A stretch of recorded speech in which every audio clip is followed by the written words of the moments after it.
I'm having my junior English classes read a sanitized version of One Flew Over the Cuckoo's Nest from Scholastic Magazine aloud. The movie's just won Best Picture, so most of my students have seen it. The class discussions are good, some better than others. This from my basics class. Basics are grouped due to IQ scores of 94 and below. Okay, so Red McMurphy's fun, right? But how many of you would want Mac for your real father? Hands shoot up, mostly boys, a few girls. But would he be there for you? Or out partying, getting drunk and fighting, or end up in prison? Hey, McMurphy's no worse than the father I got now, Johnny Castro says. He's doing 3 to 5 for smuggling a boatload of weed. I never even seen my father, Darnell Jones adds. How'd Mac be any worse than that? Not what I had in mind exactly, but there it is. That spring, some junior academics, those have IQs of 104 up, asked me to direct the Cuckoo's Nest for their class play because the drama teacher has refused, saying she doesn't want to get fired. And because I've decided not to come back for another year of 220 students a day, 220 writing assignments to grade before bed, and coaching football after school until dark for $806 a month, I say, sure guys, why the hell not? Because we've read the play in class, casting the juicy parts is easy. Our Red McMurphy doesn't play McMurphy, he is McMurphy. And no less than 7 junior girls want the part of hot party girl Candy Starr. I pick Roxy Ray, the most popular girl in school. Well, with the boys anyway. Nurse Ratched's tougher, but we have a quiet and shy scholar who's perfect. Florence is nearly 6 feet tall, but has a prominent nose which adds to her shyness. Don't worry, Florence, I'll give you a clipboard to touch McMurphy with in the chest when he gets too close. Just don't get carried away. You'll be great. Oh well, she says finally, giving in. I've never had to turn down too many dates for the prom anyway. No one volunteers for Chief Bromden, so I play my coach card and sign up Max, our starting defensive tackle.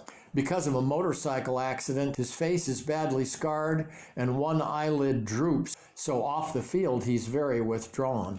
I convince him that because tall Chief Broom gets big again in the end, the part is perfect for him, and he finally agrees.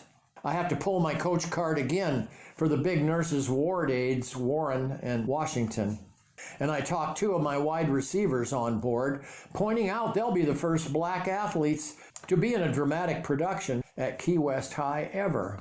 The parts of Cheswick, Scanlon, Martini, and Doc Spivey have volunteers, but timid Billy Bibbett and the effeminate Harding go begging. We can't do the play without Billy and Harding, Candy says. I'll get David Greenfield and his friend Jacob to do it. They're perfect. I'm on this.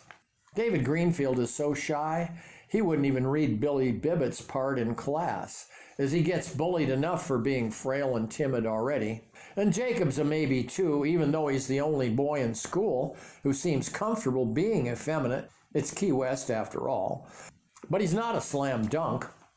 At lunch, before the first night of rehearsal, Roxy marches into my class with David and Jacob, and the Cuckoo's Nest becomes the most diverse, dramatic production ever staged at Key West High, if it ever gets on stage.